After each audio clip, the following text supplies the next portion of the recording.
ప్రయాణం 2008లో యువరాజ్యం అధ్యక్షుడిగా ప్రారంభమైన ఆ ప్రయాణం 2025లో ఈ రోజు మనం మాట్లాడుకునే సమయానికి ఆంధ్రప్రదేశ్ ఉప ముఖ్యమంత్రి డిప్యూటీ సీఎంగా తీసుకొచ్చి కూర్చోబెట్టింది ఏదో గాలివాటంగానో కాలం కలిసొచ్చో జరిగిందనుకుంటే పొరపాటు. ఎన్నో ఆటుపోట్లు, ఎన్నో అవమానాలు, రాజకీయాలకు పనికిరాడని, నాన్ సీరియస్ పొలిటీషియన్ అని, ఇంటర్వెల్ ఎక్కువ సినిమా తక్కువని, ఇవి చెప్పుకోదగిన కామెంట్స్. ఇక చెప్పలేని విమర్శలు ఆయన పర్సనల్ లైఫ్ గురించి కానివ్వండి, లేకపోతే ఆయన పేరు గురించి ప్యాకేజ్ స్టార్ అని ఆయన పేరు మార్చేయడం కానీ రకరకాలుగా చేస్తే ఇవాళ వాళ్ళందరికీ ఆయన చెప్పిన సమాధానం నోటితో చెప్పాల్సింది చెప్పారు, బట్ చేతలతో చెప్పింది మాత్రం ఇదిగో పవన్ కళ్యాణ్ అనుకుంటే కనుక ఆంధ్రప్రదేశ్ రాజకీయాల్లో ఆంధ్రప్రదేశ్ రాష్ట్రం ఏర్పడిన కాలం నుంచి కూడా ఒక చరిత్ర రాస్తే ఖచ్చితంగా అందులో పవన్ కళ్యాణ్కి కొన్ని పేజీలు ఉంటాయి. ఎందుకు ఉంటాయి? ఈ ప్రయాణం ఎలా జరిగింది, ఈ రోజు దాకా ఎలా వచ్చింది, రానున్న భవిష్యత్తులో జనసేన రోలేంటి, జనసేనాని రోలేంటి, దేశ రాజకీయాల్లో ఆయన పాత్ర ఉండబోతోందా, రాష్ట్ర రాజకీయాల్లో ఇంకా ఏ మలుపులు తిరిగే దశగా ఉండబోతోంది, భారీ స్థాయిలో అంటే లక్షలాది మంది కార్యకర్తలు, కోట్లాది మంది అభిమానులు సొంతం చేసుకున్న పవన్ కళ్యాణ్ జనసేన పార్టీ అధినేతగా, కూటమి నాయకుడిగా, ఉప ముఖ్యమంత్రిగా ఆవిర్భావ సభ రేపు జరుపుకోబోతున్నారు.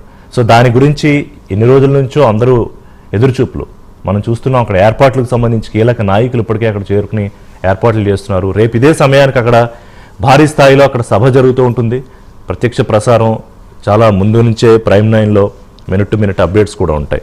రైట్, ఇప్పుడు నేను చెప్పిన దాని గురించి డిస్కస్ చేద్దాం. నాతో పాటు విక్రమ్ పూల గారు, సీనియర్ రాజకీయ విశ్లేషకులు, అలాగే నమస్కారం అండి చందు సాంబశివరావు గారు, జనసేన సీనియర్ నాయకులు, దాల్పిరెడ్డి జగదీష్ గారు, మాజీ ఎమ్మెల్సీ, తెలుగుదేశం పార్టీ నాయకులు, కాసేపట్లో పూడి తిరుపతిరావు గారు బీజేపీ నుంచి జాయిన్ అవుతారు.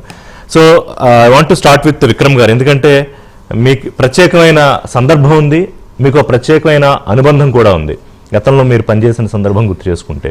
సో నేను చెప్పిన దాంట్లో అతిశయోక్తి లేదని నేను ఎక్కడ అనుకుంటున్నాను. సో మీరు చెప్పండి, ఇంకా you are better person then me, because చాలా దగ్గరగా చూసిన నేపథ్యం కూడా మీకుంది విక్రమ్ గారు. ఇవాళ డిస్కషన్ లో పాల్గొంటున్న మిత్రులకి, మీకు, ప్రేక్షకులు అందరికీ కూడా గుడ్ ఈవినింగ్ అండి. మీరు చెప్పారు 2008లో పవన్ కళ్యాణ్ గారు అప్పటికి సినిమాల్లో ఉన్నప్పటికీ కూడా యువరాజ్యం అనే అంటే ప్రజారాజ్యంలోనే అదేంటంటే యూత్ వింగ్ అనమాట. ఆ యూత్ వింగ్ కి ఆయన నేతృత్వం వహించారు. నాకు తెలిసి అప్పుడు ఆయన ఎక్కువగా తెలంగాణ మీద ఎక్కువ కాన్సన్ట్రేట్ చేశారు. తెలంగాణలోనే ఆయన ఎక్కువ పర్యటన జరిగింది, ఆంధ్ర కంటే కూడా. ఆంధ్రాలో ఎక్కువగా చిరంజీవి గారు పర్యటన చేశారు, తెలంగాణలో పవన్ కళ్యాణ్ గారు. అంటే తెలంగాణలో ఎందుకో మొట్టమొదటి నుంచి కూడా ఆయన తెలంగాణ ప్రాంతానికి చెందినటువంటి నాయకులతో ఆయనకు చక్కటి అనుబంధం ఉంది. తెలంగాణ పట్ల ఆయనకి కొంత అంటే సింపతి అంటారా, లేకపోతే అనుబంధం అంటారా, ఏదైనా కూడా తెలంగాణతో ఆయన కొంచెం ఐడెంటిఫై అయ్యారు, అక్కడ నాయకులతో కావచ్చు, వాళ్ళందరితో కూడా కావచ్చు. అందువల్ల తెలంగాణలో పెద్దగా సీట్లు రాలి. అప్పుడు కేవలం ఏంటంటే 2 అసెంబ్లీ సీట్లు వచ్చినాయి, కానీ గణనీయమైనటువంటి సంఖ్యలో ఓట్లు వచ్చినాయి. నాకు బాగా తెలిసి ఒక పార్లమెంట్ అయితే దాదాపుగా లోక్సభ గెలవాల్సినటువంటి పరిస్థితి, కానీ అలానే దాదాపుగా 7-8 సీట్లు తెలంగాణలో కూడా అంటే గెలుపు దాకా వచ్చి అది ఓటమి చెందటం, మార్జినల్ గా వ్యత్యాసంతో పోవడం జరిగింది. సో ఆ తర్వాత జరిగినటువంటి పరిణామాలన్నీ తెలుసు. ఆయన మొట్టమొదటి నుంచి కూడా కొంత కాంగ్రెస్ వ్యతిరేక భావజాలంతో ఆయన ఉన్నారు. ఎందుకంటే ఈ దేశంలో అనేక పరిణామాలు అంటే వెనుకబాటు తనానికి సాధించాల్సినంత అభివృద్ధి సాధించలేకపోవడానికి కారణం కాంగ్రెస్ పార్టీ తీసుకున్న పాలసీస్ అనేటువంటి ఒక భావన ఆయనలో ఉండేది. అందువల్ల ఎప్పుడైతే ప్రజారాజ్యం కాంగ్రెస్ పార్టీకి దగ్గరగా వెళ్తున్నదో అప్పుడే ఆయన అంటే విక్రమ్ గారు ఇక్కడ చిన్న డౌట్, అంటే ఆయన సినిమాలు బిజీగా చేస్తూ అంటే ఒక అద్భుతమైన ఆయనకి స్టార్ రేంజ్ వచ్చేసిన తర్వాత ఎక్కడో ఈ లైన్ ఆయనకి ఎలా వచ్చింది అంటే ఆయన బుక్స్ బాగా చదువుతారనేది మనకు తెలుసు, ఈ పొలిటికల్ గా ఒక అప్రోచ్ ఉండాలనేదో, లేకపోతే ఈ కాంగ్రెస్ పార్టీ పట్ల ఒక లోతైన అవగాహన, మీరు పాలసీస్ అన్నారు కదా అందుకు అడుగుతున్నాను, అది ఎక్కడి నుంచి వచ్చింది వారికి? అంటే ఆయన చాలా మందితో గంటల తరబడి మాట్లాడుతూ ఉంటారట. నాతో కూడా ఒక 2 సందర్భాల్లో ఆయన ఒకసారి మధ్య మధ్యలో షూటింగ్ వెళ్తారు, అర్ధరాత్రి 1 గంట దాకా ఆయన నాతో మాట్లాడారు. 10 గంటలకి పిలిపించుకున్నారు. Right. 10 గంటలకి నేను వెళ్ళాను అన్నపూర్ణ స్టూడియోలో. అప్పుడు ఏదో ఒక పులి మన కొమరం పులి షూటింగ్ సందర్భంగా వెళ్తే 11 ఆ టైంకి వచ్చారు, కాసేపు మాట్లాడారు, మళ్ళీ షూటింగ్ లో పాల్గొన్నారు. అట్లాగే దాదాపుగా దట్ వెంట అన్నట్టు 1 o'clock. ఆయన ఉన్నటువంటి భావాలు నాకు అప్పుడే తెలిసినాయి. అవి ఖచ్చితంగా ఏంటంటే యాంటీ కాంగ్రెస్ భావజాలం. ఎందుకంటే ఆయన ఎక్కువగా ఈ దేశం అభివృద్ధి చెందకపోవటానికి కారణం ఏంటంటే కాంగ్రెస్ పార్టీ తీసుకున్నటువంటి కొన్ని నిర్ణయాలు అనేటువంటి భావన ఆయనకు ఉండేది. అయితే ఎలక్షన్స్ తర్వాత ఎప్పుడైతే ప్రజారాజ్యం కొంచెం కాంగ్రెస్ పార్టీకి దగ్గర అవుతుంది, అప్పటికి ఇంకా ప్రెషర్ ఉన్నది, కాంగ్రెస్ పార్టీలో విలీనం చేయాలనేటువంటి ప్రెషర్ అప్పట్లో ఉన్నటువంటి శాసనసభ్యులు చాలా మంది తీసుకున్నారు. మనం చిరంజీవి గారు ఒక్కనే బ్లేమ్ చేయడానికి వీల్లేదు. ఒకవేళ కనుక వెళ్ళకపోతే అంటే విలీనం చేయకపోతే మేమే వెళ్ళి జాయిన్ అవుతాం అనేటువంటి పరిస్థితిలో కూడా అప్పుడు చాలా మంది శాసనసభ్యులు మాట్లాడినటువంటి సందర్భం. దాంతో ఆయన ఏంటంటే డిటాచ్ అయిపోయారు. డిటాచ్ అయిపోవటం, తర్వాత ప్రజారాజ్యం కాంగ్రెస్ పార్టీలు విలీనం అవటం. నాకు తెలిసి అప్పుడు నేను రెగ్యులర్ గా చిరంజీవి గారి ఇంట్లోనే ఆఫీస్ ఉండేది, నేను అక్కడికే వెళ్తా ఉండేవాడిని. ఆ సందర్భంగా చాలా తక్కువ సందర్భాల్లోనే ఆయన ఇంటికి వచ్చేవారు. ఏదో అది కూడా ఏంటంటే ఫ్యామిలీ విషయంలో తప్ప రాజకీయాలు మాట్లాడకపోవటం అనేది ఉండేది. ఆ బాధ ఏదో ఆయనకి ఉందనేది నాకు అప్పుడు అర్థమైంది. తర్వాత సడన్ గా ఎలక్షన్స్ ముందు అంటే ఇది మనకి మార్చి కాబట్టి మార్చి 14న అంటే ముందు అయితే ఒక 10 రోజుల ముందు అనుకుంటా అందరికీ తెలిసింది ఆయన కొత్తగా పార్టీ పెడతారని. అప్పుడు ఎవరు ఊహించలా. కాకపోతే ఏంటంటే గ్రౌండ్ వర్క్ ఏదో కొంత నడుస్తుంది అని మీకు కూడా అంటే అక్కడ మీరు ఎక్కువ ఉండేవారు కదా క్యాంపస్ లో, మీకు కూడా పెద్ద క్లూ లేదా? ఏదండి మీకు కూడా అప్పుడు పెద్ద క్లూ ఏం లేదా? మీరు కొంచెం క్లోజ్ లో ఉండేవారు. నేను ఆయన పార్టీ ఏదో కొంత ఆయన చుట్టూతో కొంతమంది ఉన్నారు, ఏదో మాట్లాడుతున్నారు అని అనుకున్నారు తప్ప ప్రత్యేకించి, ఎందుకంటే చిరంజీవి గారు అప్పుడు కేంద్ర మంత్రిగానే ఉన్నారు. కేంద్ర మంత్రిగా ఉన్నప్పటికీ కూడా ఆయన ఆ పార్టీ పెడతారని ఊహించలా. సడన్ గా మేము ఆ రోజంతా మన బాల్గుట్టు మొత్తం అందరం కూడా టీవీల ముందు ఉన్నాము. ఆయన పూర్తి స్థాయిలో ఆయన పార్టీ ప్రకటించడం అదంతా చూసాం. ఆ తర్వాత జరిగినటువంటి పరిణామాలు చంద్రబాబు నాయుడు ఇప్పుడు జనసేన ఆవిర్భావం వరకు మీరు మాట్లాడారు. ఆవిర్భావం తర్వాత ఏం జరిగిందో మళ్ళీ మీతో మాట్లాడతాను నేను. సో సాంబశివరావు గారు, జనసేనలో ఇప్పుడు మీరు పార్టీలో ఉన్నారు, మీకు దగ్గరగా చూస్తూ ఉంటారు పవన్ కళ్యాణ్ గారి గురించో వారి ఆలోచనల గురించో మీతో మాట్లాడడమో కార్యకర్తలతో పంచుకోవడమో వారి మనస్తత్వమో, అంటే ఒకప్పుడు వారి ఆవేశం ఏదో ప్రజల గురించి ఏదో చేసేయాలని రూపుని అర్థమయ్యేది కాదు చాలా మందికి. కానీ దాని తాలూకా ఆచరణలోకి వచ్చేటప్పటికీ ఒక్కొక్క విషయం అవగతం అవుతూ వస్తోంది సాంబశివరావు గారు. సో ఇవాళ ఇంత భారీ స్థాయిలో మీరు ఒక ప్లేనరీ, నాకు తెలిసి అంటే తెలుగుదేశం పార్టీ కూడా చాలా పెద్ద పెద్ద ప్లేనరీలు ఆవిర్భావాలు చేసుకుంది, కానీ మరి ఇప్పుడు చాలా ఎక్స్పెక్టేషన్ చాలా ఎక్కువ ఉంది. రేపు ఎలా జరగబోతోంది ఏంటి, మీ ప్రయాణం పంచుకోండి ఒకసారి. రిషి గారు, మీకు పెద్దలు విక్రమ్ గారికి, యుక్తరావు గారికి, జగదీష్ గారికి నమస్కారం. నమస్కారం. అందరికీ కూడా ముందుగానే జనసేన ఆవిర్భావ దినోత్సవ శుభాకాంక్షలు. విక్రమ్ గారు చెప్పినట్టుగా 2014 మార్చిలో all of a sudden Pavan Kalyan గారు పార్టీ అనౌన్స్ చేయడం, అప్పటి నుంచి ఇప్పటి వరకు కూడా ఆ మార్చి 14ని ప్రతి జన సైనికుడు కూడా ఒక పండుగ దినంగా జరుపుకోవడం చూస్తున్నాం. ఎందుకు ఇంత బలం ఎందుకు వచ్చింది, ఇంతింతై ఒట్టుడింతై అన్నట్టుగా పవన్ కళ్యాణ్ గారు ఎందుకు ఇలా రోజు రోజుకి పెరుగుతున్న భావన కలుగుతుంది, జనంలో యాక్సెప్టెన్స్ వస్తుంది అనే దాన్ని చూసినట్టయితే ఐ థింక్ ఆయన ఆ పార్టీ ఓపెనింగ్ స్పీచ్ లో అంటే ప్రారంభ దశలోనే చాలా సింపుల్ పాయింట్స్ ని తీసుకున్నాడు ఆయన. సోషల్ జస్టిస్ అనేది జరగాలి ఈ దేశంలో, మన రాష్ట్రంలో. అలాగే ఉమెన్ కి, యూత్ కి ఎంపవర్మెంట్ విషయంలో మనం పనిచేయాలి, వాళ్ళని ఎనేబుల్ చేయాలి, ఎంగేజ్ చేయాలి. ఇక మూడోది, ఇవన్నీ సాధ్యం ఎలా అవుతాయి అంటే through good governance only. Corruption free అనుకోండి, లెస్ కరప్షన్ అనుకోండి, వాట్ ఎవర్ ఇది, మనం గుడ్ గవర్నెన్స్ దిశగా మనం ప్రయత్నాలు చేస్తే ఈ పై రెండు కూడా సాధ్యమవుతుంది అనేది ఆ 3 పిల్లర్స్ మీద జనసేన నిలబడిందని నేను అనుకుంటా. అట్ ద సేమ్ టైం ఒక డిఫరెంట్ మోటివేటింగ్ ఫ్యాక్టర్ గా ఎస్పెషల్లీ యూత్ కి, ఉమెన్ కి ఆయన మరి ఒక మోటివేటింగ్ ఫ్యాక్టర్ గా నిలబడాలంటే ఫస్ట్ ఆఫ్ ఆల్ ఆయన లీడర్షిప్ స్టైల్ విభిన్నంగా ఉండాలి, క్వాలిటేటివ్లీ డిఫరెంట్ గా ఉండాలి. మనం అనేక మంది నాయకులు చూసాం, గొప్ప గొప్ప నాయకులు చూసాం, తరతరాలుగా మనం చూస్తూనే ఉన్నాం. అవును. అయినప్పటికీ పవన్ కళ్యాణ్ గారు ఏదో విభిన్నంగా చేయాలి, విభిన్నంగా చేయడానికే ముందుకు వచ్చాడు అని ఆయన క్లెయిమ్ చేస్తున్నప్పటికీ దాన్ని చేసి చూపించాల్సిన బాధ్యత కూడా ఆయనకు ఉంది. అంతేగా. ఆయనకే కాదు, ఆయన పార్టీలో ఉన్న ప్రతి సైనికుడికి కూడా అలాంటి దిశానిర్దేశం ఆయన చేస్తూనే ఉన్నాడు. మనం రీసెంట్ గా కూడా చూస్తాం, చిన్న చిన్న పొరపాట్లు ఎవరు చేసినా కానీ చిన్న పొరపాటు పెద్ద పొరపాటే దానికి తగినటువంటి డిసిప్లినరీ యాక్షన్స్ కానివ్వండి, ఇంక్లూడింగ్ సస్పెన్షన్స్ కూడా చేసే సందర్భాలు ఉన్నాయి. So he's trying to provide an alternative leadership, different leadership, qualitative leadership. దాన్ని పునాదిగా ఆయన పెరగాలని ట్రై చేస్తున్నాడు కాబట్టి which is a welcome change in our society. అంటే సాంబశివరావు గారు, మీరు ఆయన ప్రయాణం అంటే సరిగ్గా వారితో ఎప్పుడు మొదలు పెట్టారో నాకు ఐడియా లేదు. ఒక టైంలో కొంత నిస్తేజం అనే పదం కరెక్ట్గా నాకు తెలియదు, కొంత నిరుత్సాహంగా, అంటే ఏదో చేద్దాం అనుకుంటున్నా, ఎందుకు ఈ రకమైన అడ్డగింతలు, లేకపోతే ఎందుకు ఇలాంటి నిందలు అని, అంటే ప్రతిపక్షంలో ఆయన ఉన్నప్పుడు, లేకపోతే ఈ అవమానాలు అని కొంత పీరియడ్ అలాంటి పరిస్థితి ఏమన్నా వచ్చిందా? వెల్, నేను ఇందాక విక్రమ్ గారు చెప్పినట్టుగా ఆయనతో రోజువారీగా సంబంధాలు నాకు లేవు, కానీ నేను టీడీపీలో ఉన్నప్పుడు ఒక సందర్భంలో ఆయన ఇన్విటేషన్ అనేది ఒక 45 minutes చిట్ చాట్ జరిగింది. ఓకే. అప్పుడు నాకు అర్థమైంది ఏంటంటే he is a very serious and sincere listener. జాగ్రత్తగా వింటాడు ఆయన, వింటాడు. సో మనం చెప్పేది తప్ప ఒప్ప రైటా రాంగా కాదు, ఇట్స్ డిఫరెంట్ పర్స్పెక్టివ్. ఇప్పుడు విక్రమ్ గారు మాట్లాడితే విక్రమ్ గారు ఎలా మాట్లాడతాడు, ఆయన ఏ పాయింట్స్ రైట్ చేస్తున్నాడు, సంతోష్ గారితో మాట్లాడితే ఆయన ఏ పాయింట్స్ రైట్ చేస్తున్నాడు, what seems to be important for them, ఇలా అనేక మందితో మాట్లాడటం, అనేక పుస్తకాల ద్వారా సమ్మరీస్ చూసుకోవటం. I think he is trying to train him to be a different leader.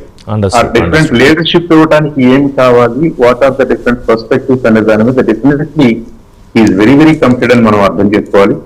నేను last year I think some time in September నుంచి కూడా మళ్ళీ ఆయనకి టచ్ లో, నేను ఆ పార్టీలో చేరాలని ఇంట్రెస్ట్ చూపించడం, వాళ్ళు కూడా యాక్సెప్ట్ చేయడం, నేను చేరాను.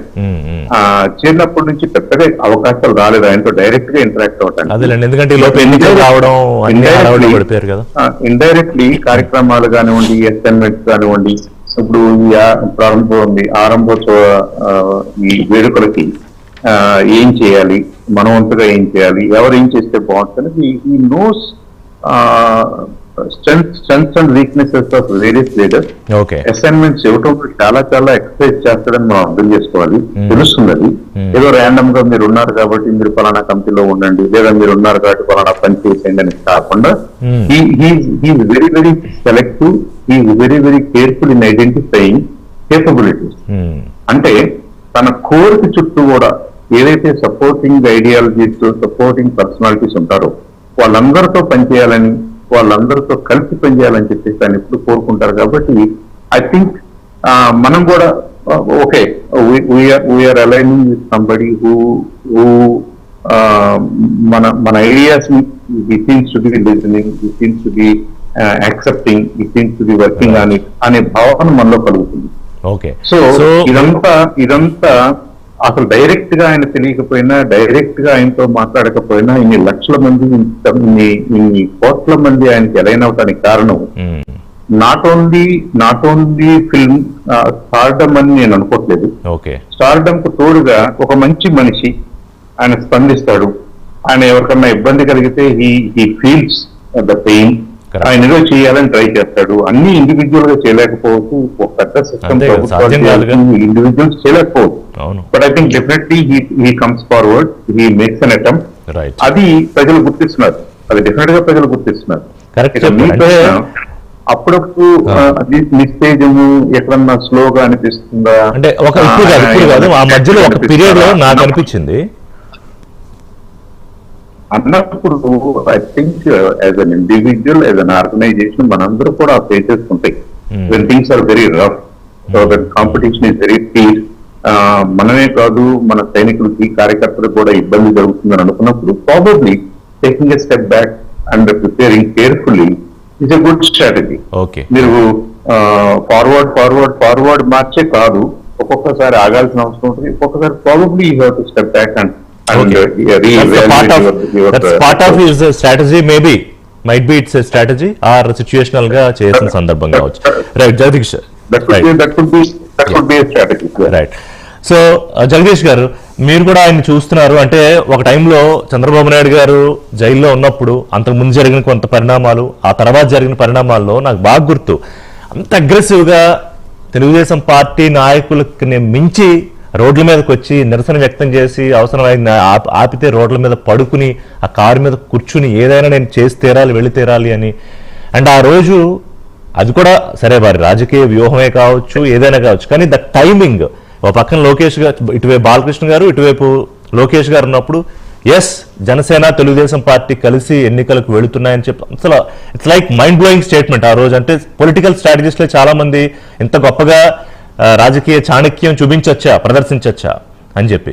సో ఏంటి తెలుగుదేశం పార్టీ పవన్ కళ్యాణ్ గారి పొలిటికల్ జర్నీని ఎట్లా చూస్తోంది జగదీష్ గారు, and your personal experience also? ముందుగా రిషి గారు, మీకు, అలాగే సాంబశివరావు గారికి, తిరుపతిరావు గారు, అలాగే విక్రమ్ గారు, అలాగే ప్రైమ్ 9 ప్రేక్షకులు కూడా నమస్కారాలు తెలియజేసుకుంటూ. నమస్కారం. జగదీష్ గారు, స్మాల్ రిక్వెస్ట్, ఇందాక కూర్చున్నట్టే can you just lay back అండి, కొంచెం వెనక్కి వెనక్కి. యా ఫైన్ అండి, this is good please. Yeah, Pavan Kalyan గారు పొలిటీషియన్ గా రాకముందు ఈజ్ ఎ హ్యూమనిస్ట్ అండి. నేనంటాను is a humanist. Okay. And secondly 5 సంవత్సరాల్లో వైసీపీ గవర్నమెంట్ చేస్తున్న అన్యాయాలు, అక్రమాల వల్ల ప్రజలు ఏ విధంగా ఎంతగా నష్టపోతున్నారు, ఆంధ్రప్రదేశ్ ఎంతగా వెనక్కి వెళ్ళిపోయింది అనేది ఆయనకి చాలా. దీంతో ఎప్పుడైతే చంద్రబాబు నాయుడు గారిని అరెస్ట్ చేశారో ఈ రాష్ట్రాన్ని, ప్రజల్ని సేవ్ చేసుకోవాలి. సో కమ్ వాట్ మే, ఆయన ఆ రోజు అసలు చంద్రబాబు నాయుడు గారిని అసలు ముందు సేవ్ చేసుకోగలుగుతామా లేదన్న దాంట్లో వచ్చారు, కానీ will get in to power taluka equations అవేవి కూడా ఆయన దృష్టిలో పెట్టుకోలేదు. ఆయన స్పాంటేనియస్ గా, ఆయన ఇవాళ పవన్ కళ్యాణ్ గారికి ప్రజల్లో అంత స్ట్రైక్ రేట్ వచ్చిందంటే స్పాంటేనియస్ గా. ఆ రోజు జైల్లో చంద్రబాబు నాయుడు గారిని చూసి బయటకు వచ్చి తీసుకున్న స్పాంటేనియస్ కాలే అది. అవును, ఓకే ఓకే. అది స్పాంటేనియస్ గా రావడంలో దాంతో ఈవెన్ చంద్రబాబు నాయుడు గారు కానీ లోకేష్ గారు కానీ చలించిపోయారు. సో ఎన్డీఏకి అక్కడ కొన్ని ఎప్పుడు కూడానండి పాలిటిక్స్ లో కూడా హిస్టారికల్ గా తీసుకున్నప్పుడు కొన్ని ఇన్సిడెంట్స్ ఉంటాయండి. ఆ incidents will play a very big role అన్నమాట. People also will respond to that. People కూడా అటాచ్ అయిపోతారు దానికి. సో ఎప్పుడైతే అరెస్ట్ అన్నది అన్యాయం అయిందో దానికి పవన్ కళ్యాణ్ గారు వచ్చి ఖచ్చితంగా నేను ఇవాళ చంద్రబాబు నాయుడు గారిని కాపాడుకోవాలి అనే ఆలోచనలో ఎప్పుడు వచ్చారో ఆ రోజే డిసైడ్ అయ్యారండి. ఈ పొలిటికల్ ఈవెంట్స్, మీరు తుఫాన్ అన్నారు, నేనైతే సునామీ అంటాను. పొలిటికల్ సునామీలో వైసీపీ వాష్డ్ అవే. అంటే మళ్ళా దానికి ఇంకొకసారి ఇది కూడా రాదు. అది అంచేత పవన్ కళ్యాణ్ గారు అక్కడ నుంచి గేమ్ చేంజర్ అయిపోయారు. ఇది గేమ్ చేంజర్. ఆ మాట చంద్రబాబు నాయుడే అన్నారు. అవునండి. దాంతో అది ఒక పక్కనుంటే గవర్నమెంట్ వచ్చిన తర్వాత కూడా క్యాలిక్యులేటెడ్ గా ఎక్కడ కూడా అంతకు ముందు జరుగుతున్న అన్యాయాలు, ఈవెన్ కాకినాడ సీపోర్ట్ లాంటిది కొన్ని డికేట్స్ నుంచి జరుగుతా ఉంది. అవును. దాన్ని ఇవాళ హీజ్ ఆడెస్టీ, ఆ బోల్డ్నెస్, ఆ కరేజ్, ఇవన్నీ కూడా ఇవాళ ఆయన తాలూకా పర్సనాలిటీ ఫ్యాక్టర్స్ గా ఇవాళ బయటకు అంటే ఆయన ఆ రోజు వెళ్ళి సీజ్ ద షిప్, అది మేబీ ఆయన పర్సనాలిటీకి మాత్రమే సూట్ అవుతుంది. అది ఆ సోషల్ మీడియాలో అంటే ఇప్పటికీ దాన్ని విరివిగా వాడుతున్నారు అనుకోండి, అది వేరే విషయం. అంటే మన పర్సనాలిటీకి సూట్ అయ్యే పనులు చేయాలంటారు చూసారా, అలాగా ఆ డైలాగు ఆ తర్వాత ఏం జరిగింది టెక్నికల్ గా పక్కన పెడితే సీజ్ ద షిప్ అనేది ఒకసారి మళ్ళీ ఊపింది ఎన్నికల తర్వాత. అంతే సార్. దాని తర్వాత ఇంకోటి ఏంటంటే మా డిస్ట్రిక్ట్ పార్వతీపురం మన్యం డిస్ట్రిక్ట్ కి ఆయన ఒక్కలే ఇప్పటికీ మన్యం జిల్లాలో రియల్ ట్రైబల్ ఏరియా, ఈవెన్ మావోయిస్టులు ఉండే ఏరియా కూడా వర్షం పడుతుంటే వచ్చారు. అవును. ఈ డెంట్ కేర్ అబౌట్ ద వర్షం కానీ ఏమి పట్టించుకోకుండా, ఆ బట్టలు అవి కూడా మట్టితో అంత అయిపోయినా కూడా ఆయన పట్టించుకోకుండా ఆ రోజంతా తిరిగారు. So these are all the things. అంటే రాజకీయాల్లోకి వచ్చిన తర్వాత ఒక న్యూ సిస్టమ్, న్యూ సెన్సేషన్.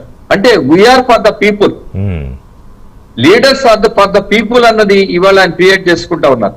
అంచేత దీస్ ఆర్ ఆల్ థింగ్స్. ఇవన్నీ ఏమవుతా ఉందంటే ఆయనకి, జనసేనకి స్ట్రెంగ్తే కాకుండా ఇవాళ ఎన్డీఏ, ఇవాళ చంద్రబాబు నాయుడు గారు కానీ లేకపోతే బీజేపీ కానీ అందరూ కలిపి కూడా ఇవాళ ఇక్కడ ఎన్డీఏలో ఈ ముగ్గురు లీడర్స్, ఈవెన్ 3 పార్టీల లీడర్స్, ఈ స్ట్రెంగ్త్ అనేది కంట్రీలో రిఫ్లెక్ట్ అవుతా ఉంది.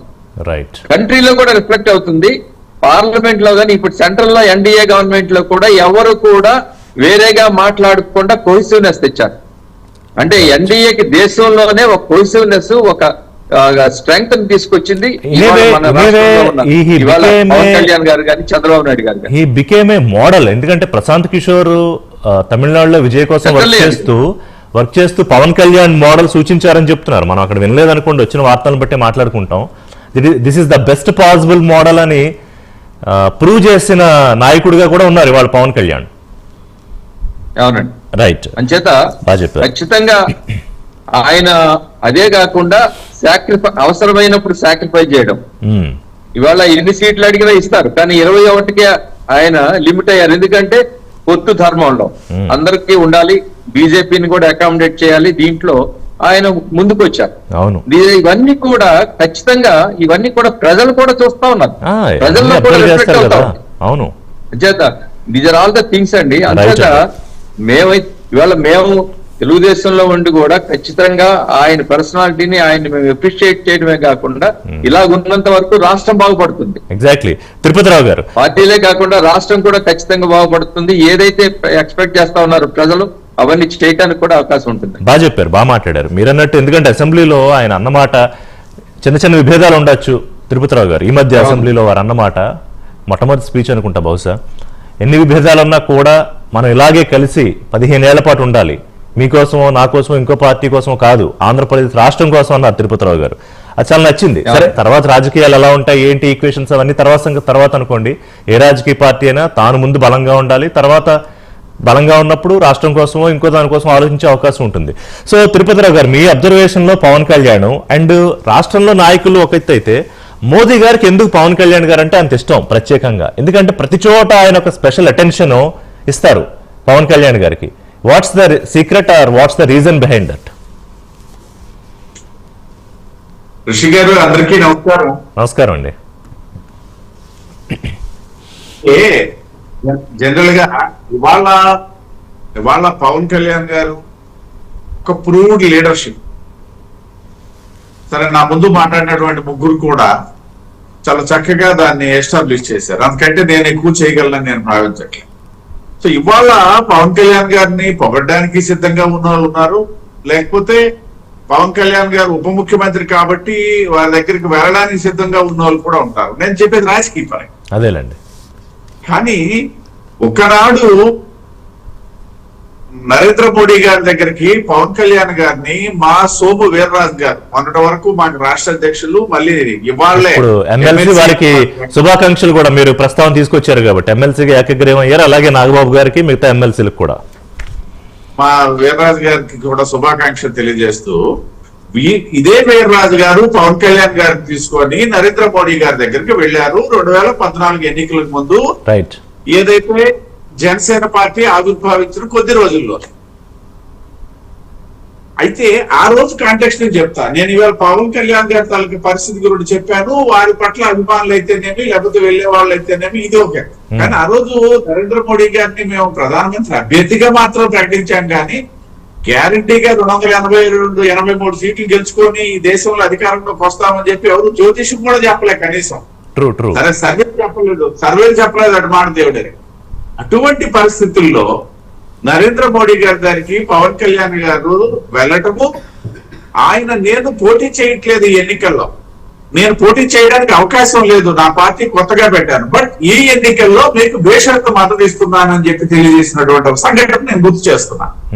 అంటే దానికి ఒకటి నరేంద్ర మోడీ గారు అంతకుముందు గుజరాత్ ముఖ్యమంత్రిగా, ఆ తర్వాత మేము ప్రధానమంత్రి అభ్యర్థిగా ప్రకటించిన తర్వాత దేశంలో వస్తున్నటువంటి సానుకూల పవనాలు, వారి పట్ల ఉన్నటువంటి ఆలోచన ఒక నేపథ్యం అయితే, ఇంకొక నేపథ్యం ఏంటనేసి అంటే పవన్ కళ్యాణ్ గారికి ఇందాక పెద్దలు చెప్పారు, ఆయన కాంగ్రెస్ వ్యతిరేకి. ప్రత్యేకించి నేను చెప్తా, యాక్చువల్ గా పవన్ కళ్యాణ్ గురించి మాట్లాడాలనేసి అంటే ప్రజారాజ్యం పార్టీ గురించి కాకపోయినా అందులో భాగమైనటువంటి యువరాజ్యం దగ్గర నుండి మనం తీసుకున్నట్లయితే, యువరాజ్యానికి అధ్యక్షులుగా ఉన్నారు ఏదైతే యూత్ వింగ్, ఆ రోజు నుండి తీసుకునేటప్పుడు ఎప్పుడు చిరంజీవి గారి తాలూకా ఒపీనియన్ ని వ్యతిరేకించారండి ఆయన. ఎప్పుడైతే కాంగ్రెస్ తో కలిసి చిరంజీవి గారు ప్రయాణం సాగిస్తానని అన్నారో ఆ రోజు వ్యతిరేకించడం జరిగింది. అన్న అగ్రజుడు, ఈయన ఉన్నతికి ఆయన కారకుడు, ఇవన్నీ అంగీకరిస్తూనే రాజకీయంగా ఆ నిర్ణయాన్ని ఆయన వ్యతిరేకించినటువంటి సందర్భాన్ని నేను కోట్ చేస్తున్నాను. కరెక్ట్. సో ఆ విధంగా కాంగ్రెస్ వ్యతిరేక భావజాలం. అదే సందర్భంలో చిరంజీవి గారు కేంద్ర కేబినెట్ లో ఉన్నప్పటికీ, క్షమించాలి, సహాయ మంత్రిగా ఉండేవారు. అప్పుడు వారు సహాయ మంత్రిగా ఉన్నప్పటికీ కూడా కాంగ్రెస్ వైఫల్యాలు, మా వెంకయ్యనాయుడు గారు అన్నట్టుగా A to Z కుంభకోణాలు, ఈ నేపథ్యంలో ఒకవైపు నరేంద్ర మోడీ గారు ఈ దేశానికి అవసరము అని చెప్పేసి మాకంటే ఎక్కువగా గుర్తించినట్టు, ముందుగా గుర్తించిన మాట నేను అనలేను, కానీ మాకంటే భారతీయ జనతా పార్టీ కార్యకర్తల కంటే ఈ ముందు ఎక్కువగా గుర్తించినటువంటి వ్యక్తి పవన్ కళ్యాణ్. ఆ నేపథ్యంలో బేషరతుగా మాకు మద్దతు తెలియజేయడం జరిగింది. అయితే ఇక్కడ గమనించాల్సింది ఏంటంటే, తెలుగుదేశం పార్టీ తర్వాత మేము అలయన్స్ లోకి వెళ్ళాం. అలయన్స్ లోకి వెళ్ళిన తర్వాత ముగ్గురం కలిసి పనిచేసాం, విజయం సాధించాం. సో నేను అందువల్ల చెప్తే ఏంటంటే, ఇక్కడ గమనించాల్సింది ప్రజారాజ్యం యువరాజ్యం తీసుకునేటప్పుడు ప్రజారాజ్యం అధినేతగా చిరంజీవి గారు ఒక రకమైనటువంటి సౌమ్యుడు, నేటికి కూడా ఆయన సౌమ్యుడే, నో డౌట్ అట్ ఆల్. అదే సందర్భంలో యువరాజ్యం అధినేతగా ఉన్నటువంటి పవన్ కళ్యాణ్ గారు ఖచ్చితంగా ఈయన సౌమ్యుడు కాదు, ఈయన ఒక రకంగా రెబల్ ఆ రోజుల్లో. ఓకే, నేను ఎందుకు చెప్తున్నానంటే తర్వాత చెప్తాను. నాకు గుర్తున్నాయి అప్పట్లో ఆయన చేసిన కామెంట్స్, అవన్నీ నాకు గుర్తున్నాయి. ఈయన ఏంటనేసి అంటే, దీనికి షార్ట్ ఆవేశపరుడు. ఒక రకంగా చెప్పాలంటే పవన్ కళ్యాణ్ గారు యువరాజ్యం అధినేతగా ఉన్నన్నాళ్ళు ఆవేశపరుడు, ఆయన సౌమ్యుడు, ఈయన ఆవేశపరుడు.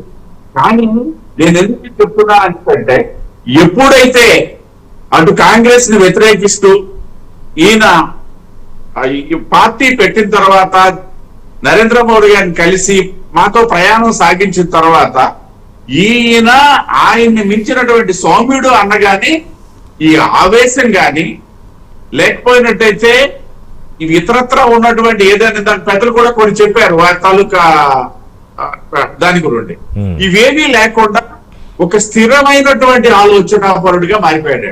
No doubt. ఎందుకు అని నేను చెప్తున్నాను అంటే, ఇవాళ మనం తీసుకుంటే ఈయన ఇవాళ ఈ 11 సంవత్సరాల జనసేన ప్రయాణంలో తీసుకున్నట్లయితే దేశంలో ఇవాళ పవన్ కళ్యాణ్ గారికి ఈయన పవన్ కాదు సునామీ అని చెప్పినటువంటి నరేంద్ర మోడీ గారి కొటేషన్ ఒకవైపు అయితే, ఏ రాజకీయ నేతకు కూడా ఇటువంటి వ్యక్తిత్వ హననం జరగలేదు, ఇటువంటి వ్యక్తిగత ఆరోపణలు ఎదుర్కొన్న నాయకుడు ఇంకెవరు లేరండి దేశ రాజకీయ చిత్రపటంలో. మీరు చూడండి. Okay, entire political picture of the country. Yes, entire picture of the country. మీకు పవన్ కళ్యాణ్ ఎదుర్కొన్నటువంటి వ్యక్తిత్వ హననం గానీ లేదా విమర్శలు, వ్యక్తిగత విమర్శలు, నేను చెప్పేది రాజకీయంగా పరంగా కాదు, రాజకీయాల్లో ఉన్న వాళ్ళకి పర్సనల్ గా క్యారెక్టర్ అసాసినేషన్ ఇనేవే. వ్యక్తిగతమైనటువంటి విమర్శలు పవన్ కళ్యాణ్ గారు ఎదుర్కొన్నట్టుగా ఈవెన్ తమిళనాడు రాజకీయాల్లో కూడా వాళ్ళు వ్యక్తిగతంగా ఏదైనా మ్యాన్ హ్యాండ్లింగ్ కూడా చేసుకున్న సందర్భాలు ఉన్నాయి. కానీ ఏదైతే వైసీపీ తాలూకా మనుషులు ఎవరైతే ఉన్నారో నాయకుల దగ్గర, అగ్రజ్ఞాన దగ్గర నుండి కూడా, నేను చెప్పేది జగన్మోహన్ రెడ్డి గారి దగ్గర నుండి ప్రతి ఒక్కరు సో అయితే వీళ్ళిద్దరి అనుబంధానికి, తిరుపతిరావు గారు, వీళ్ళిద్దరి అనుబంధానికి బీజం 2014లో ఆయన ప్రధాని కాకముందు, ఈయన అసలు పోటీ చేయకముందే పడింది. Okay, so that's keep on growing. Growing. రెండోది ఏంటంటే, మీకు ఇంకో సంఘటన కూడా చెప్తాను. పవన్ కళ్యాణ్ గారు రాజమండ్రి సెంట్రల్ జైల్లో చంద్రబాబు నాయుడు గారిని పరామర్శించి వచ్చి బయటకు వచ్చిన తర్వాత చేసినటువంటి అసంకల్పిత ప్రకటన ఏదైతే ఉందో, నేను అసంకల్పిత అంటాను, సరైందో కాదు మా సాంబశివరావు గారు సరిదిద్దాలి. ఏమని చేశారు, మేము తెలుగుదేశంతో కలిసి వెళ్తున్నామని చెప్పి. ఆ రోజు సగటు భారతీయ జనతా పార్టీ కార్యకర్తగా మీరిద్దరు కలిసి ఉన్నారు. యాక్చువల్లీ టెక్నికల్ గా మేము కలిసి ఉన్నాం. ఇంకా ఇప్పుడు చెప్పకూడదు మేము కూటమిలో ఉన్నాం, కానీ తెలుగుదేశంతో కలిసి వెళ్ళడానికి మేము సంసిద్ధంగా లేవు. కానీ వారు ఆ ప్రకటన చేసిన తర్వాత మనకు ఒక రకమైనటువంటి అయోమయం. ఎలాగ మేము కలిసి ఉన్నాము, అది కలిసి వెళ్తాం అంటున్నారు. వాట్ ఇస్ దిస్ అంటే ఒకటి సమాధానం దొరికింది. పవన్ కళ్యాణ్ గారు ఏం చెప్తే నరేంద్ర మోడీ గారు అది చేస్తారు అన్నటువంటి ఒక ధైర్యము, యొక్క ఆలోచనతోనే ఆ వేళ ఆ ప్రకటన చేశారనేది మాకు సమాధానం. సరే, Right. 2 రోజుల నుండి మేము సంసిద్ధమయ్యాం. And there is no other go in way, there is no other go.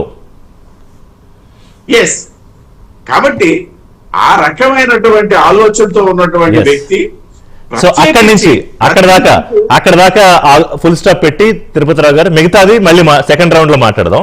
So Vikram గారు, ఇప్పుడు ఒక మనిషి తాలూకా వ్యక్తిత్వం విక్రమ్ గారు అంటే మీ వృత్తిలో మీరేమనివ్వండి, నేనేమనివ్వండి, లేకపోతే పొలిటికల్ గా మన ప్యానలిస్టులు, తోటి ప్యానలిస్టులు కానివ్వండి, ఎక్కడో అక్కడ ఒక అహం ఉంటుంది. అంటే గెలిచేదాకా ఒక రకంగా ఉంటుంది, గెలవడం తేలిక కాదు, గెలిచిన తర్వాత ఒక ఇది ఉంటుంది, గెలిచిన తరువాత కూడా అది నెత్తికి తలకెక్కించుకోకుండా ఉండడానికి కూడా ఇంకా కష్టపడాలి.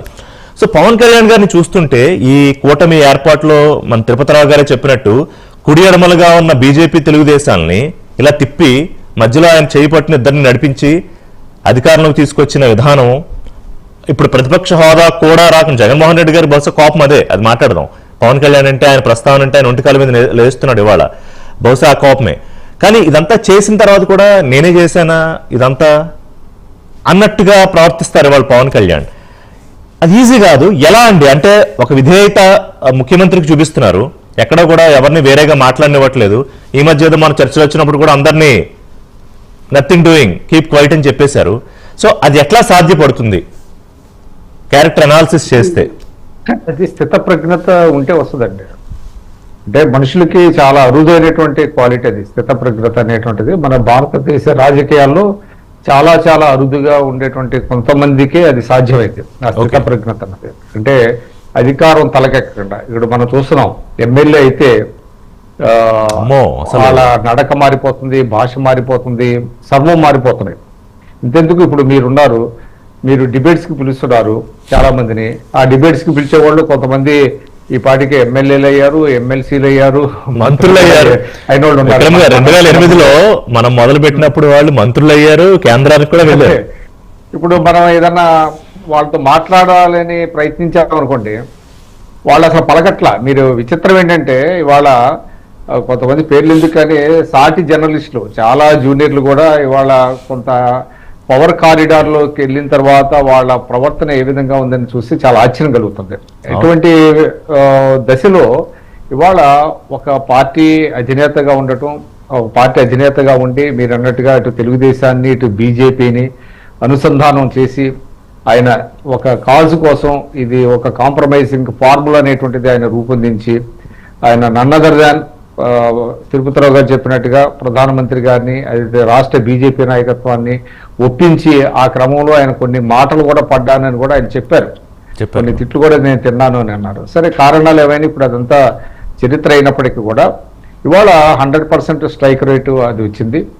ఆయన ఇప్పటికీ ఇంకా గ్రౌండెడ్గా ఉన్నాడు. ఆయన ఎక్కడా కూడా అహంకారం కానీ ఎక్కడా ఇది చూపించడం లేదు. ఉప ముఖ్యమంత్రి అయినప్పటికీ ఏకైక ఉప ముఖ్యమంత్రి, అందులో కూడా 5-6 లేదు. మన గతంలో 5 ఉండేవాళ్ళు. పేరు కోసం ఏంటంటే పేరు కోసం ముఖ్యమంత్రి ప్రాధాన్యత, ఆ ప్రాధాన్యతని కోసమే చంద్రబాబు నాయుడు గారు కేవలం ఆయన ఒక్కరికే ఇచ్చి ఆయన కూడా అంటే పొత్తు ధర్మాన్ని ఒకరి పట్ల ఒకళ్ళ అభిమానాన్ని ప్రదర్శించుకుంటున్నారు, గౌరవాన్ని ఇచ్చుకుంటున్నారు. ఇదంతా మంచి రాష్ట్రానికి మేలు చేసేది. ప్రతిదానికి ఏంటంటే ఎక్కడా కూడా అభిప్రాయ భేదాలు లేవు. అదేవిధంగా పవన్ కళ్యాణ్ గారిలో నాకు ఏంటంటే ఒకటండి, ఆయన రాజకీయంగా తప్పులు చేయలేదంటే చాలా చేశారు. రాజకీయ పరమైనటువంటి పొరపాట్లు చాలా జరిగినాయి. అది తెలిసి చేశారా తెలియక చేశారా అది పక్కన పెడితే, బట్ ఆయన ఇంటిగ్రిటీ మాత్రం అన్క్వశ్చనబుల్ అంటే అది మాత్రం నేను చాలా మందితో గతంలో కూడా అంటే ఒక ఆయన రాజకీయ నాయకుల్లో ఉండే ఒక రేర్ క్వాలిటీ, చాలా rarest of the rare of quality అది. ఆ ఇంటిగ్రిటీ అనేది. తర్వాత ఇంకోటి ఏంటంటే he has scant respect for power, scant respect for money. ఈ రెండు కూడా లేకపోవడం అనేది రాజకీయాల్లో చాలా ఆశ్చర్యం అండి. ఆయన డబ్బు కోసం అసలు డబ్బును లెక్క చేయరు, అధికారం కోసం లెక్క చేయరు. కానీ ఆ క్రమంలో ఆయన ఒకటైతే రేపొద్దున జరగబోతున్నది 14వ ఆవిర్భావ దినోత్సవం సందర్భంగా ఇప్పుడు ఇంకోటి కూడా మనం ఏంటంటే కేవలం ఆయన క్వాలిటీస్ని మెచ్చుకోవడమే కాదు, ఆయన ఏ విధంగా ముందుకెళ్లాలనేది కూడా మనం కొంచెం అది డిస్కస్ చేయాల్సిన అవసరం ఉందని నేను అనుకుంటున్నాను. ఎందుకంటే ఇవాళ తెలుగుదేశం పార్టీ బీజేపీతో ఆయన పొత్తులో ఉన్నారు. సరే మొత్తం 21 సీట్లు గెలిచారు. ఒక చారిత్రక అవసరంగా వాళ్ళు పొత్తు పెట్టుకున్నటువంటి పరిస్థితి. అయితే వాళ్ళ జనసేనలో చాలా మంది ఆస్పిరెంట్స్ ఉన్నారు. పవర్ కోసం ఎంతో కొంత అధికారంలో భాగస్వామి అవ్వాలనేటువంటి సహజంగా ఉంటుంది కదా. సహజంగానే వాళ్ళందరూ కూడా ఏంటంటే వాళ్ళు జెండాలు మోసి పనులు చేసి చాలా మంది ఉన్నారు. సో వాళ్ళందరికీ కూడా రాజకీయాల్లో అందరినీ సాటిస్ఫై చేయటం ఎవరికి సాధ్యమయ్యే పని కాదు. సో ఏదేమైనప్పటికీ ఈ జనసేనని ఒక బలీయమైనటువంటి శక్తిగా ఇంకా రూపొందించాల్సినటువంటి అవసరం ఉంది. వాళ్ళ ప్రజలు తీర్పిచ్చారు, సీట్లు ఇచ్చారు 100%. అంటే మీరు అనేది ఒకటి క్యాడర్ అంటే స్ట్రక్చరల్ గా పార్టీ నిర్మాణం, పార్టీని బలోపేతం చేయటం అనేది ఇప్పుడు ముందున్న ఎజెండా అండి ఆయనకి. ఎందుకంటే వాళ్ళ పవర్ వచ్చింది, సరే పవర్ లో ఆయన ఒక డిప్యూటీ సీఎం గా ఆయన రాష్ట్రానికి ఏం చేయాలో చేస్తున్నారు. చంద్రబాబు నాయుడు గారితో కలిసి అడుగులు వేస్తున్నారు, చంద్రబాబు నాయుడు గారికి మద్దతు ఇస్తున్నారు. అది ఒక ఆస్పెక్ట్. అయితే ఇవాళ జనసేనని ఆయన ఒక పార్టీగా ఆయన్ని బలోపేతం చేయటం అనేటువంటిది ఆయన ముందున్నటువంటి ఒక కర్తవ్యం, ఒక ఎజెండా. దానిని ఏ విధంగా ముందుకు తీసుకెళ్తారు, ఏ విధంగా చేయాలి అనేటువంటిది కూడా చేయాలి. ఎందుకంటే వాళ్ళ రాజకీయాల్లో మనం చూసాం, దేశ రాజకీయాల్లో ఏ పార్టీలు నిలబడ్డాయి. ఒకసారి ఓటమి ఎదురైనప్పటికీ మళ్ళీ తిరిగి వాళ్ళ తెలుగుదేశం మళ్ళీ గెలవడానికి కారణం ఏంటంటే cadre based party Telugu Desam party. కార్యకర్తలు కాపాడుకున్నటువంటి కొంతమంది నాయకులు వెళ్ళిపోయినా ఏదో కారణాల వల్ల క్యాడర్ ఆ పార్టీ నిన్న మొన్నటి దాకా కూడా విక్రమ్ గారు తెలంగాణలో కూడా బ్రహ్మాండమైన క్యాడర్ తెలుగుదేశం పార్టీకి ఇప్పటికీ ఉందండి. ఇప్పటికీ తెలుగుదేశానికి ఓటర్స్ ఉన్నారు, క్యాడర్ కూడా ఉన్నారు. వాళ్ళకి ఏంటంటే కాంటబట్టి పొజిషన్ లో మనం చూసాము రేవంత్ రెడ్డి గారికి సపోర్ట్ చేశారు. ఎందుకంటే రేవంత్ రెడ్డి గారు తెలుగుదేశం పార్టీ నుంచి ఆయన వెళ్ళారు కాబట్టి, అదేవిధంగా బీఆర్ఎస్ మీద వ్యతిరేకత ఉంది కాబట్టి తెలుగుదేశం పార్టీ సానుభూతి పరులు అందరూ కూడా కాంగ్రెస్ పార్టీకి పనిచేసినటువంటి మాట బహిరంగ వాస్తవం. అది ఎవరైనా ఒప్పుకొని తీరాలి.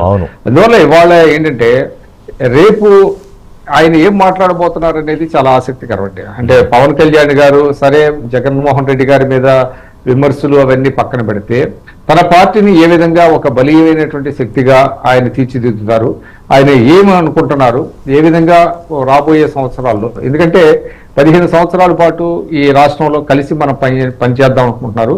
మరి 15 సంవత్సరాల పాటు పార్టీని అంతే స్థాయిలో ఉంచుతారా, పార్టీని విస్తరిస్తారా, రాబోయే ఎన్నికల్లో ఇంకా ఎక్కువ సీట్లు అడుగుతారా, ఇవన్నీ కూడా ప్రశ్నలు ఉన్నాయి. ఎందుకంటే క్యాడర్ పనిచేయాలన్నా, నాయకులు పనిచేయాలన్నా వాళ్ళకు హోప్ ఉండాలి. మనం ఈ పార్టీలో పనిచేస్తే మనకి ఏదో అధికారంలో భాగస్వాములు కావచ్చు, మనం కూడా ప్రజల ఆకాంక్షల మేరకు పనిచేయచ్చు అనేటువంటిది కొంత ఉంటుంది. అందువల్ల ఇవన్నీ కూడా చాలా కీలకమైనటువంటి ప్రశ్నలు. ఆయన ఈ దీంతోనే సరిపెట్టకుండా ఆ పార్టీని మరి ఏ విధంగా తీర్చిదిద్దుతారనేటువంటిది కూడా చూడాల్సినటువంటి. సాంబశివరావు గారు ఇంపార్టెంట్ పాయింట్ చెప్పారు విక్రమ్ గారు. మీరు సాంబశివరావు గారు ఇప్పుడు ఏంటంటే 3 పార్ట్స్, రేపు ఒకవేళ వారి స్పీచ్ లో వారు ఏం ప్లాన్ చేసుకున్నారో ఏంటో కానీ 3 పార్ట్స్ ఏంటంటే, ఒకటి మనం ఎలాగ ఇవాళ అధికారంలోకి వచ్చాము దాన్ని ఇక్కడ ఎక్కించుకోకుండా కూటమి ప్రభుత్వంగా ఎలా పనిచేయాలి, ప్రజలకు ఎలా డెలివరీ చేయాలన్న పార్ట్ ఒకటి. రెండోది సరే జగన్మోహన్ రెడ్డికి మనం ఛాన్స్ ఇస్తే మన చంద్రబాబు నాయుడు అన్నట్టు మనం కనుక కొంచెం రిలాక్స్ అయితే అది ఎలాగా ప్రమాదంగా పరిణమిస్తుందని మన చంద్రబాబు అన్నారు. బహుశా రేపు జగన్మోహన్ రెడ్డి అది కూడా అడ్రస్ చేస్తారేమో. Part 2. Part 3 is very important, లేదా దీన్నే పార్ట్ 1 అనుకుంటే జనసేన తాలూకా structured organisation as a strong party, Telugu Desam party example లాగా. సో ఇట్లా ఉండబోతోంది అని అనుకోవచ్చా సాంబశివరావు గారు?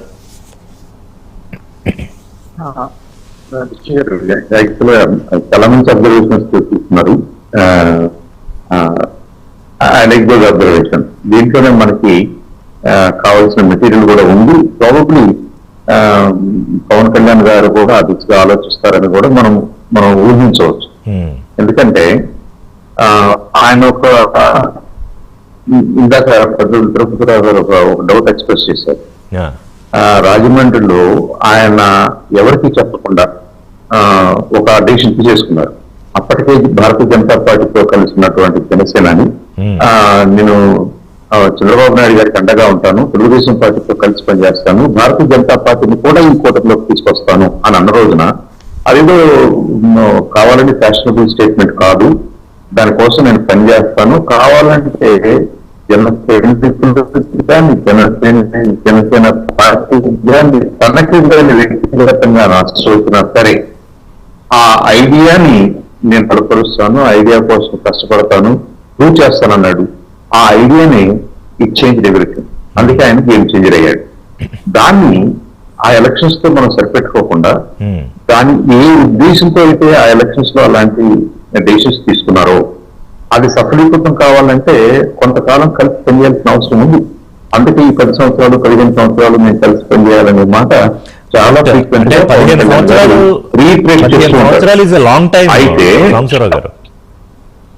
అయితే ఈ 10 సంవత్సరాలు 15 సంవత్సరాలు కలిసి పనిచేయటము అంటే ఇందాక విక్రమ్ గారు రైట్ చేసినట్టుగా ఇదే స్థాయిలో ఉంటారా, పార్టీని ఎక్స్పాండ్ చేస్తారా? అలాంటప్పుడు పార్టీలో ఉన్న క్యాడర్ కి డిఫరెంట్ స్టేజెస్ లో ఉన్న క్యాడర్ కి వాళ్ళ ఆస్పిరేషన్స్ కూడా ఉంటాయి కదా. మరి వాటి సంగతి ఏంటి?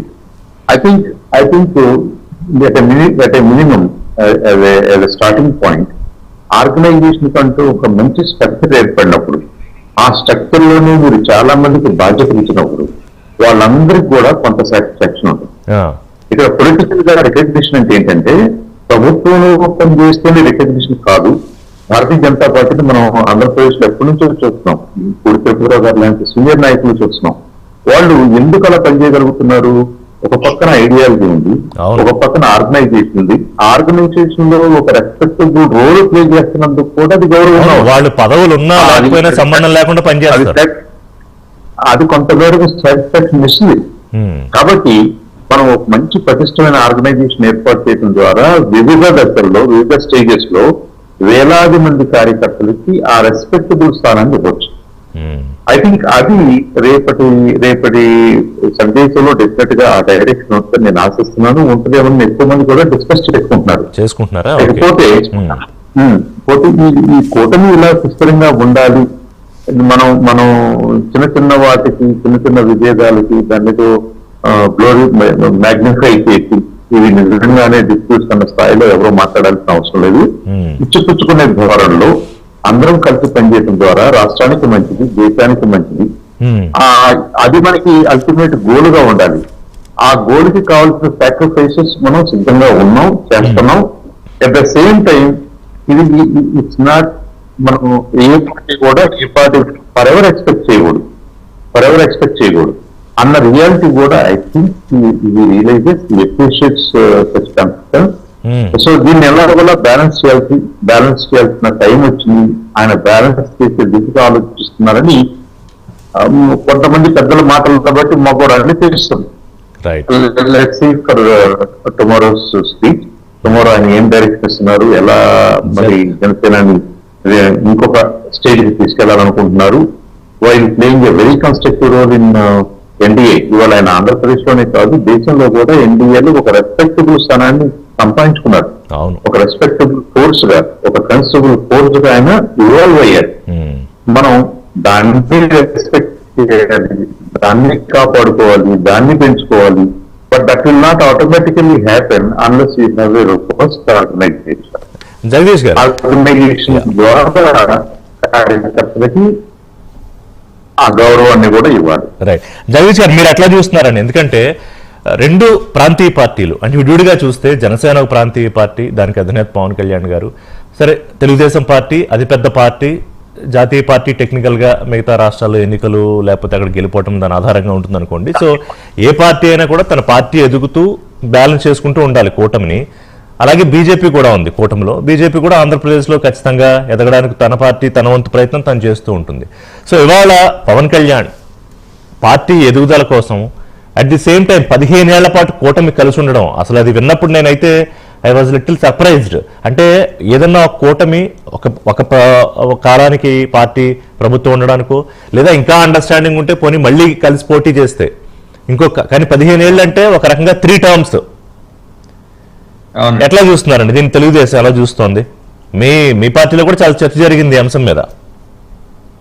చర్చ అయితే ఇప్పుడు ప్రోయాక్టివ్ గా ఉన్న పొలిటీషియన్స్ గురించి, ఒక ఫిలాసఫీ ఉన్న పొలిటీషియన్స్ గురించి చర్చ ఎప్పుడు నడుస్తుంటుందండి ఖచ్చితంగా. ఎందుకంటే he's a man to be discussed, అందులో ఏమాత్రం ఇదేం లేదు. అయితే నేనేమంటానంటే ఆయన రాజకీయాల్లోకి రాకముందు వచ్చిన తర్వాత చాలా అసలు ఎవల్యూషన్ ఆఫ్ డెమోక్రసీ కానీ డిఫరెంట్ ఫార్మ్స్ ఆఫ్ గవర్నమెంట్ కానీ అసలు ఇవన్నీ కూడా ఆయన చదివేశారు. ఆయన అది ఆయన బుక్స్ ఎప్పుడు చదువుతుంటారు.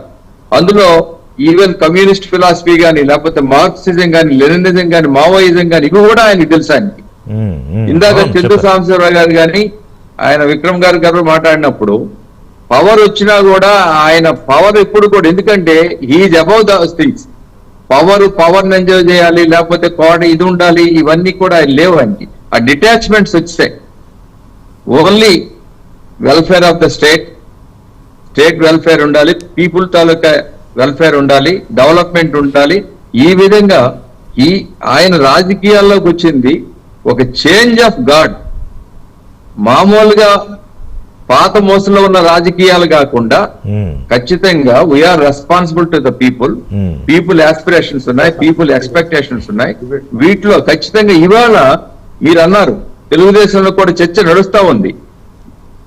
పవన్ కళ్యాణ్ గారితో పాటు అలాగే మనం మారకపోయినా, లీడర్షిప్ లో ఆ విధంగా లేకపోయినా వెనకబడిపోయే పరిస్థితి ఉంటుందని కూడా వస్తుంది. ఆయన హెల్దీ కాంపిటీషన్. ఇవాళ తెలుగుదేశం జనసేన లీడర్షిప్ చంద్రబాబు నాయుడు గారు కానీ, లేకపోతే లోకేష్ బాబు గారు కానీ, Pavan Kalyan, we're having a healthy competition. ఈ కాంపిటీషన్ లో హెల్దీ కాంపిటీషన్ ఏమవుతుందంటే ప్రజలకి సర్వీసెస్ డెలివరీ అవుతా ఉన్నాయి అల్టిమేట్ గా. అంచేత ఇంకోటి ఉన్నాయి. ఒకవేళ ఎక్కడైనా లోటుపాట్లున్నా కూడా ఈయన కూటమిలో భాగంగా ఉన్నా కూడా అడగాల్సిన చోట అడగడము, చెప్పాల్సిన చోట చెప్పడం కూడా చేస్తున్నారు ఈయన పవన్ కళ్యాణ్. అంతేనండి. ఆయన ఈ will hit the nail on the head అండి. అందులో ఏం లేదు. Hit the nail on the head. Issue వచ్చిందంటే ఖచ్చితంగా ఓపెన్ గా మాట్లాడేస్తారు. దాని నుంచి ఏమవుతుందంటే వెనక నుంచి ఇష్యూస్ రావండి. అండర్స్టూడ్. ఇప్పుడు తిరుపతి విషయంలో గానీ, కాకినాడ పోర్ట్ విషయంలో గానీ ఉన్నట్టు మాట్లాడారు. We could able to rectify the issues at the same time. దాని నుంచి ఎన్డీఏకి మంచిది వచ్చింది, మైలేజ్ కూడా వస్తా ఉంది. దానివల్ల ఏంటంటే అల్టిమేట్ గా కావాల్సింది పొలిటికల్ పార్టీస్ ప్రజల్లో ఉండాలి, మళ్ళీ ప్రజలు ఎన్నుకోవాలి. కాబట్టి ఆ మైలేజ్ కూడా కావాలి. ఆ మైలేజ్ ఇవాళ వస్తా ఉంది. ఇంకోటి ఏంటంటే there is no place for YCP to come in. అంతేనా? ఇప్పుడు కూటమి ఇంత స్ట్రెంగ్త్ అని ఇలా ఉండటం వల్ల వైసీపీకి అసలు ఏ రోల్ ప్లే చేయాలో తెలియక ఇప్పుడు ఆయన ఇంకోటి మొన్న గెలవనివ్వడమే కాకుండా బహుశా పవన్ కళ్యాణ్ కంకణం కట్టుకున్నట్టున్నారు అసలు మళ్ళీ అవకాశం ఎట్టి పరిస్థితుల్లో ఇవ్వకూడదు జగన్మోహన్ రెడ్డికి అని. ఇనివే అదేనండి.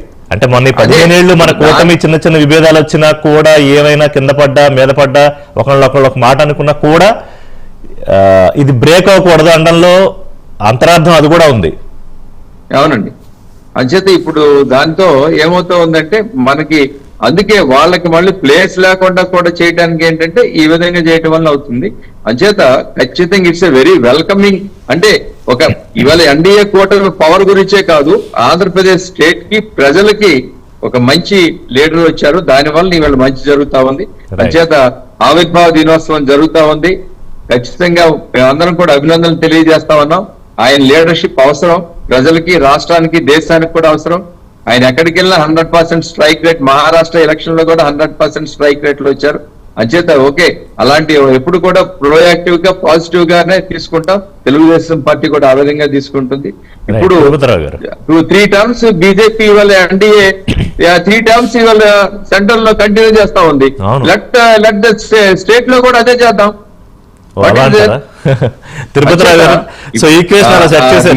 అది డెమోక్రటిక్ దీంట్లో కూడా అది విన్ విన్ సిచ్యువేషన్. ఒకటే ఇవాళ జగదీష్ గారు అలాంటి జర్నలిస్టులు అయితే విక్రమ్ గారు అందరూ కోరుకునేది ఏంటంటే what ever the government maybe, who ever the chief minister maybe, Andhra Pradesh రాష్ట్రానికి జరిగిన ఒక అన్యాయమో లేకపోతే ఒక వెనుకబాటుతనమో కారణం ఏదైనా కానివ్వండి, నిజంగా మాట్లాడుకోవాలి మనం.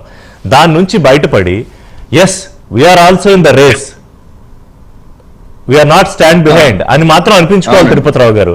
అది మీ చేతుల్లో కూడా ఉంది. ఎందుకంటే వాళ్ళ ప్రధాని మోదీ వారు నిజంగానే అమరావతికి కానీ పోలవరానికి కానీ డెఫినెట్ గా చేయాల్సింది చేస్తున్నారు. ఇంకా చేయాలి తిరుపతిరావు గారు. అలాగే అది చెప్తూ పవన్ కళ్యాణ్ గారు తీసుకున్న ఈ రోజు అంత స్ట్రాంగ్ గా ఇప్పటిదాకా బీజేపీలో కూడా ఎవరు చెప్పినట్టు నాకు గుర్తులేదు, I'm un unapologetic Sanatani Hindu అని ఆయన చెప్పిన రోజున ఒక ఐడియాలజీని ఆయన ఎంత స్ట్రాంగ్ గా బుల్డోస్ చేసుకుంటూ వెళ్తున్నారు అనే దానికి చాలా క్లియర్ గా ఆయన అర్థమైపోయింది. సో ఇది బీజేపీ ఐడియాలజీతో కలిసి చేస్తున్న, జనసేన అధినేత ఇద్దరు కలిసి చేస్తున్న ప్రయాణం ముఖ్యంగా సౌత్ స్టేట్స్ పాలిటిక్స్ లోను అలాగే దేశ రాజకీయాల్లోనూ పవన్ కళ్యాణ్ తాలూకా ఇంపాక్ట్ ఏ రకంగా ఉండబోతోంది రానున్న రోజుల్లో మీతో కలిసి ఆయన వేసే అడుగులు? అవునండి, ఇప్పుడు అంటే ఈవెన్ అందుకే ఆయన ధైర్యం కూడా ఒక్క ఉంటుంది. నిమిషం, ఎవరో మాట్లాడుతున్నారు, ఒక్క నిమిషం సార్. తిరుపతి గారు మాట్లాడండి ప్లీజ్.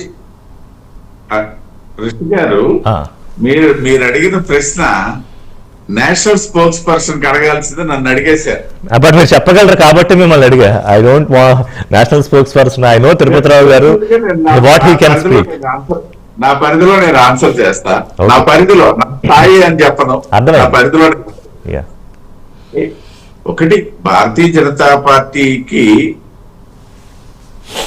ఎప్పుడు కూడా రాబోయే 10 ఏళ్ళు 20 ఏళ్ళు అనే ఆలోచన ఉండదండి. భారతీయ జనతా పార్టీకి రాబోయే ఒక తరం ఆలోచనే ఉంటుంది. Hmm.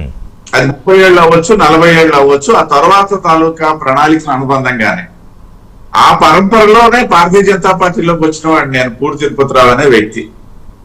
సరే, ఎప్పుడో 14లో ఒక ఎమ్మెల్యే సీటు వచ్చే అవకాశం వచ్చి తగ్గిపోయింది కాబట్టి అప్పటి నుండి మళ్ళీ రాజకీయం గుర్రెళ్ళింది. కానీ ఎప్పుడు అప్పటికి 20 సంవత్సరాల నుండి పార్టీలో పనిచేస్తున్నప్పటికీ రాజకీయం వైపు ఆలోచన లేదు.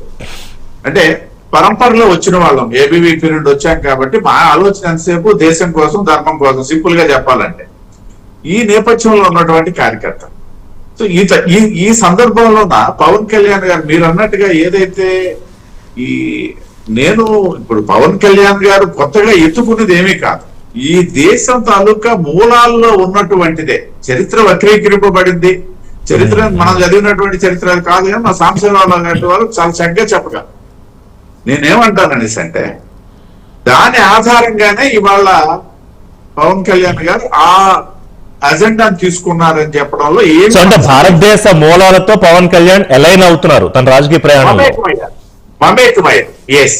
రెండోది, ఒక్క విషయం మీరు అన్నాక 2 ప్రశ్నలు వేశారు, నేను దానికి కూడా సమాధానం చెప్తాను. ఇప్పుడు 15 ఏళ్ళు ఎందుకు మేము పెట్టుకున్నాము అనేసి అంటే, ఒకటి వైసీపీ 5 సంవత్సరాల పరిపాలన వచ్చినటువంటి ఫలితాల ఆధారంగా, జరిగినటువంటి విధ్వంసం ఆధారంగా దాన్ని మళ్ళీ రానివ్వకూడదు అనేది ఒకటని చెప్పేసి మా వాళ్ళు చెప్పగానే చెప్పారు మా జగదీష్ గారు. రెండవది ఏంటనేసి అంటే, గత అనుభవాలు కొన్ని ఉన్నాయి. ఏదైతే 2004లో మేము విడిపోయిన తర్వాత 2 పార్టీల తాలూకా పరిస్థితి, మేమేదో అక్కడ గెయిన్ అయిపోయామని చెప్పను. మేము కుదేరైపోయాం, తెలుగుదేశం కుదేలే. అలాగే 18లో విడిపోయిన తర్వాత కూడా అదే పరిస్థితి వచ్చేసింది. సో ఈ అనుభవాల నేపథ్యం, అనుసంధానంగా ఉన్నటువంటి పవన్ కళ్యాణ్ గారి తాలూకా నేపథ్యంలో ఈ 15 సంవత్సరాలు అనేది టార్గెట్ పెట్టుకోవడం జరిగింది. అయితే ఇక్కడ కొన్ని సవాళ్లు ఉంటాయి. ఉదాహరణకి తెలుగుదేశం పార్టీ కార్యకర్తగా మా జగదీష్ గారు ఏం కోరుకుంటారు? రాబోయే రోజుల్లో లోకేష్ గారు చీఫ్ మినిస్టర్ అవ్వాలని కోరుకుంటారు. ఇది సహజం. అది ఒక జన సైనికుడు ఏమని కోరుకుంటాడు? పవన్ కళ్యాణ్ గారు సీఎం అవ్వాలని కోరుకుంటాడు. నేనేం కోరుకుంటాను? నా కండువా కప్పుకున్న వ్యక్తే కావాలి సీఎం అనేది. చూద్దాం. ఇప్పటికైతే టైం ఇంతవరకే నాకు పర్మిట్ చేస్తోంది. సో భవిష్యత్తులో మీరన్నట్టు రాజకీయాల్లో 15 ఏళ్ళు. ఒకసారి విక్రమ్ గారు క్లోజ్ చేద్దాం. ప్లీజ్ చెప్పండి క్విక్. అంటే ఒకటండి, ఇప్పుడు పవన్ కళ్యాణ్ గారు కూడా ఒకటైతే ఆలోచించాల్సినటువంటి అవసరం ఉంది. ఇప్పుడు తెలుగుదేశం ఎన్డీఏలో భాగస్వామి అయినప్పటికీ కూడా ఆ పార్టీకి సంబంధించి స్పష్టమైనటువంటి విధి విధానాలు ఉండాలి.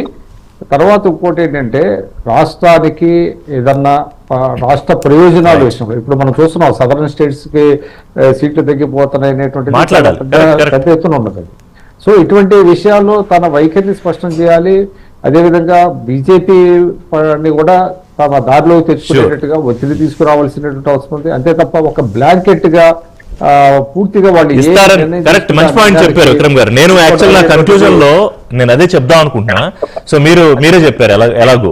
సో అంటే అందువల్ల వారి సహజ శైలి ఏదైతే ఉందో, ఒక ప్రశ్నించే తత్వం ఏదైతే ఉందో, దాన్ని ఎప్పటికీ పవన్ కళ్యాణ్ గారు వదులుకుంటారు నేను అనుకోను. అది మోదీ గారి మీద ఎంత అమితమైన ప్రేమ, అభిమానం, గౌరవం అన్నీ ఉన్నా, పవన్ కళ్యాణ్ గారికి చంద్రబాబు నాయుడు పట్ల చాలా అత్యంత విధేయత ఉన్నా, ఇవన్నీ ఏమున్నా కూడా end of the day Andhra Pradesh రాష్ట్రానికి రావాల్సిన వాటి విషయంలో అందరూ కలిసికట్టుగానే, ఇప్పుడు సీట్లు తగ్గిపోతాయా, నథింగ్ డూయింగ్, దానికోసం ఏం చేయాలి, లేకపోతే ఇంకోట ఖచ్చితంగా చేస్తారనే భావిస్తూ ఆవిర్భావ సభకు ఎవరైతే వెళుతున్నారో, అంటే ప్రైమ్ లైన్ తరపున నేను చెప్తోంది ఏంటంటే లక్షలాది మంది అక్కడికి వస్తారని ఒక అంచనా ఉంది. వాళ్ళందరూ కూడా చాలా జాగ్రత్తగా, అంటే పవన్ కళ్యాణ్ గారు కోరుకునేది కూడా అదే, జాగ్రత్తగా వెళ్ళాలి, మళ్ళీ ఆ సభ తర్వాత జాగ్రత్తగా ఇళ్లకు చేరుకోవాలి. ఎందుకంటే ఈ మధ్య మనం కొన్ని అన్ఫార్చునేట్ ఇన్సిడెంట్స్ చూస్తున్నాం కాబట్టి అందరూ ఎవరి జాగ్రత్తలు వాళ్ళు చూసుకోవాలి. ఎందుకంటే పార్టీగా తన బాధ్యత తీసుకునో లేకపోతే కూటమిగా, అది పార్టీకి సంబంధించిన విషయం అనుకోండి, వాళ్ళు కొంతవరకు తీసుకోగలరు ఆ ప్రెమిసెస్ వరకే. తర్వాత ఎవరి భద్రత వాళ్ళ చేతిలోనే ఉంటుంది. దయచేసి ఈ విషయాన్ని మాత్రం అందరూ దృష్టిలో పెట్టుకోవాలి. ఆవిర్భావ సభ బ్రహ్మాండంగా జరుగుతుంది. రేపో ఎల్లుండో దీని గురించి మళ్ళీ మనం చర్చించుకుందాం. పవన్ కళ్యాణ్ గారు ఏం మాట్లాడతారో, మిగతా నాయకులు ఏం మాట్లాడతారో దానికి సంబంధించి. Thank you.